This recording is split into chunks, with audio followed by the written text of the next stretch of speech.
No more. It's Joinen. We all know MrBeast. He's got crazy ideas and he sees them through. As far as I can tell, for the most part, reception about MrBeast seems to be pretty positive. Maybe some people will call his content childish or something, but it's come to my attention recently that, as always, what happens when you get big enough, some people really don't like MrBeast. Browsing YouTube one day when I came across a channel called Lexan. Now, pretty safe to say, Lexan is not a fan of MrBeast. Your channel sucks. MrBeast 2017 edition. Your channel sucks. MrBeast part 2. Your channel sucks. MrBeast 2018 edition. And if I am to hazard a guess, I would not be surprised if this year we end up seeing a Your channel sucks. MrBeast 2019 edition. Let's see what this person has to say. Mr. Obesity is one of the worst channels on YouTube. What makes his videos quote unquote good? They like to always say that he makes his cringy clickbait videos as a joke.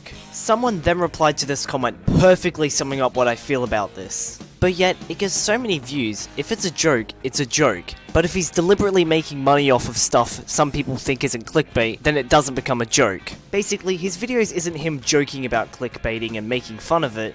He is clickbaiting. He is the problem. I've talked about before that I believe there's two kinds of clickbait. There's clickbait that makes people want to click your video, and then there's clickbait that just lies in order to get people to click their video. And I don't think making your titles interesting is a crime. Obviously, the straight up lying type of clickbait is the bad clickbait. And really, MrBeast doesn't do that. He almost always does exactly what the title is. The idea that we should all come up with very boring titles and boring thumbnails that very accurately represent our content is kind of ridiculous, because obviously the only reason creators come up with more enticing titles and more enticing thumbnails is because we want more people to see our videos. It's our job. There's obviously a line that shouldn't be crossed, but in my personal, humble opinion, I don't think MrBeast crosses that line. Let's get into why MrBeast sucks. Kids have very short attention spans. It's not a joke, it's an actual fact. With that in mind, what is the easiest way to keep a 12-year-old entertained for a YouTube video? Be loud. Be really f***ing loud. Oh, to top it off, put some stupid memes in there every second. Whenever I watch a MrBeast video, I feel like they're trying to drag me down to their intelligence. Like, come on, is this seriously the best you can do? He's actually funny unlike you. Humor is subjective, but this is Maybe sometimes he's yelling, but I really don't think MrBeast is a great example of a YouTuber that yells all the time. Usually he's a very calm dude. But aside from that, even if you agree that the humor isn't top class, even if you agree that the content is created for 12-year-olds, is that a problem? If you do believe that MrBeast is making his videos for 12-year-olds and that that is his target audience, then to take his channel out of context and say it sucks because his content doesn't appeal to people that aren't 12 is not at all a fair criticism and doesn't make any sense. Do you always clickbait? Even your worst intro series, clickbait. Because it gets more views? Duh. I'm not going to talk about this for too long because it's kind of obvious. We all know he clickbaits. It's not a secret.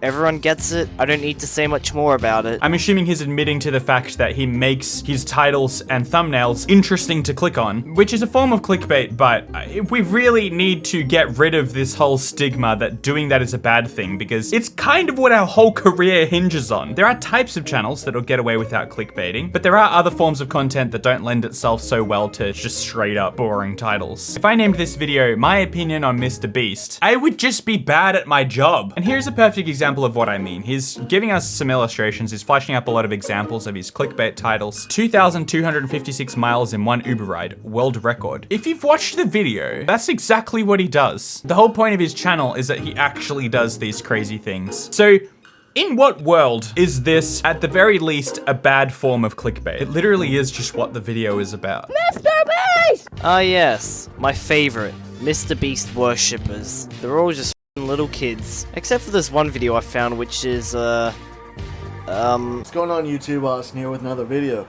So, I just wanted to share with the world that I just got my MrBeast shirt. And now we're not just making fun of MrBeast, we're making fun of this guy because he made a video about the fact that he got a t-shirt. Honestly, there's gotta be some pretty bad MrBeast fans out there. There's 16 million of them. That's a pretty big number. They could be lurking anywhere. Your bus driver could be one. The person sitting next to you could be one. Your best friend could be one. The truth is, out of 16 million people, most people don't go around screaming out to the world, MrBeast! So, you end up not really hearing from the majority of the fans, but when you're actively making videos about how MrBeast sucks, clearly you're gonna attract a certain kind of MrBeast fan. And so I see how your perception of MrBeast fans may be slightly skewed. Those are his 3 points in his most up-to-date version. Clearly, this guy is not a very big MrBeast fan. But I'll tell you who he is a fan of, TechRax. That's right, the guy whose whole channel is just about destroying iPhones. What is up, guys? TechRax here. I got a beautiful iPhone 10 here in my hands. TechRax honestly isn't that bad. I think people are over-exaggerating when they talk about his channel. Don't get me wrong, his channel does have some problems, but they're really not that bad. Yeah, but he's just some rich kid destroying iPhones for fun. Yes, so? Who cares? It's good entertainment, and I personally enjoy watching it. Really? That's a pretty interesting thing to say. I don't think anyone is actually subscribed to him for his interesting personality or something like that. Oh no, it appears that I have lost interest. What shall I ever do? There is a solution to this though. Just skip the video. It's not that hard. Now, I'm not about to lay into TechRax, but if you have no problem with TechRax and the content he makes, then, I mean, commentary, especially recently, may be skewed negative, and that's definitely a thing that many people are starting to acknowledge. But I'm really not about commentary that purely exists just to say that someone and their channel sucks. At least, not if there's no point beyond that. Now, I don't know if this is some conspiracy, but he has a whole series on his channel about worst intros on YouTube, which, if I recall, is also how MrBeast started off. But aside from that, he's not just targeting MrBeast. He has this whole series on his channel where he talks about how just a bunch of different channels suck. I actually think this guy has a talent for making videos. He's good at editing and he's good at keeping his videos interesting. I don't even necessarily think that he shouldn't be doing that. In its own way, it is a form of clickbait. It gets people to click onto the video and then you can talk about some issues that you actually want to talk about that you have with someone's channel, which is borderline fine, but it doesn't really work like that with these videos. It kind of seems like his whole shtick is to just hate on people. And it's possible that by making this video, I'm opening myself up to his criticism, but hey, I'm a tough guy, I can hack it. But honestly, I do think this guy has potential as a YouTuber. I just don't agree with the outright negative approach. I think that at the very least, if you're gonna talk about the negatives of something, it should be for a positive reason, if that makes any sense. Back on topic, it's easy to dismiss someone that's just actively hating on people, but to say that this guy is the only person who dislikes MrBeast would be a lie. There are well-respected, big names that you may even know that also speak out against MrBeast and his content. Corridor Digital, or just Corridor, I think. I love Corridor, I always have. I watch their videos, their second channel videos, I listen to their podcasts, and recently I was listening to said podcast, and they had some things to say about MrBeast. Okay, first off, I don't know if like what you're doing is real, like just like this. It's like, but by people thinking that content is real, yeah. You get that idea snake oil thing again, where people are like, wow, they really did this? Wow. I don't think MrBeast should be demonetized for deceiving people. I think he should be demonetized because it's trash content. Whew. First of all, I was not expecting that. To say that someone should be demonetized because they have trash content is already a pretty crazy thing to say. What is trash content? Who's to determine the trash level of said content? Well, that's I disagree, actually. Well, that doesn't stand up in this conversation. Trashy content will forever and ever I know. be a bastion People of can say that about humanity. people can say Humans that will about our always stuff. love People can their say about trash. anything. Yeah, arguably our stuff's Yeah, trashy but at times. dude, you're gonna don't. How dare you? How Well, dare hold you? on, let's not How slip into dare this. you compare Corridor to MrBeast? Yikes. Jake's coming on pretty hard here, and I'll hazard a guess as to why in just a second, but this stance is pretty insane to me. Because to me, he's sounding genuinely serious. And to say, how dare you compare any channel to my/our channel is a pretty crazy thing to say, let alone when talking about MrBeast. He's just the next guy in the line of trash humans who Hold on, real I think quick. you might be Let's- being a little harsh take on advantage MrBeast. of people for people's obsession with materialism. Nico, He's just the Nico. next guy in line. I tell you, it just keeps getting worse. I'd argue that a lot of people don't even talk about the Paul brothers this way. And while listening to this, I am genuinely shocked. The rest of the crew do go on to back up MrBeast a bit and say that he's probably not as bad as Jake is making him out to be, so credit to them for that. And I'm not a MrBeast fanboy. I don't watch all of his videos. I find some of them interesting, so I watch some of them. But I think what's going on here is just a lack of knowledge about MrBeast and what he's actually doing. I get it. Surface level MrBeast is pretty terrible. If you don't watch his content, we see clickbait titles, all about money, all about material possessions, someone who's gaming the system and targeting younger kids because that's where the money is. It's like Logan or Jake Paul, but add in a huge focus on money and material possessions. But MrBeast employs a clickbait in method rather than content out, which sounds like a bad thing, but I think it's actually better. Instead of making lame content and then coming up with some crazy title, begging people to click it, only for them to find out that the content is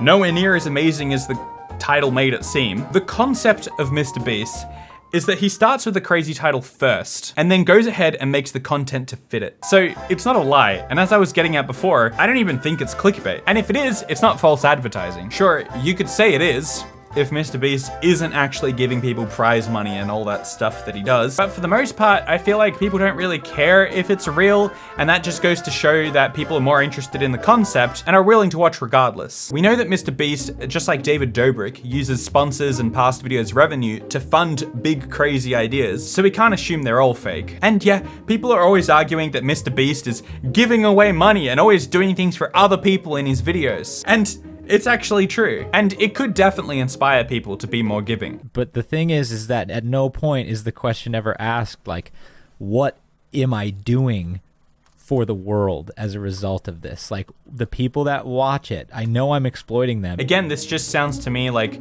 Jake has just seen titles and hasn't actually watched much of his content. At some point in the podcast, I was trying to find it earlier, but I've lost it. Corridor mentioned, for example, that if you were to give money to a homeless person, you should just do it and not film it. And I just completely disagree, because if it inspires even one other person to do the same, then it's had a positive impact, regardless of whether the filmmaker gets an ego boost from it or not. I have to fully disclose, like, it's not his, like, I don't want to be ragging too hard on his channel, because, like, as I go through it, it's like there are some really interesting concepts that are being played out here. And here's the point of his channel. Every video he makes, whether he's giving streamers money or having his friends compete for a car, or whether it's something completely unrelated to money, the whole concept of his channel is just to come up with really interesting concepts. People definitely click more on videos that have a money focus, and if that happens, it just brings in more money to do more of those videos. But I genuinely believe that MrBeast is just trying to make interesting videos, the same way any of us are. The whole character that Jimmy is portraying is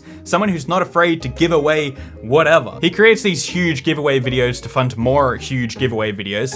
He obviously benefits from them, but so does everyone else. Maybe the fact that some of his videos have a focus on money and material possessions is feeding into some dark part of some viewers, but I get the impression that, if anything, his front and his message is a devaluing of money and material possessions. It's a message of generosity, and while not everyone has $50,000 to donate to a Twitch streamer, I do believe that many have been influenced and are more giving because of the effect of Jimmy's videos. Jimmy, unlike Logan or Jake Paul, doesn't flex on his viewers in order to inspire them to one day be as rich as him. He kind of flexes generosity, which may be questionable, but I don't think it comes from a bad place, and I don't think it inspires bad things. Jimmy has shown an increasing interest in the community on YouTube as a whole. He's not nasty, and honestly, for whatever it's worth, he has my complete respect as a creator. Even if his videos are having a negative impact on society, I would wager that he doesn't realize it, and that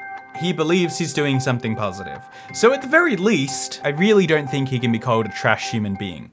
Come on. Okay, thanks for watching. And as always, thank you to this person, Maybe sometimes we cling to the things that make us bleed because we'd rather feel the pain in the familiar than the peace in the unknown.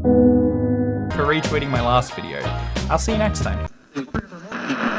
Thank you for watching my video, but now that it's done, please watch another one.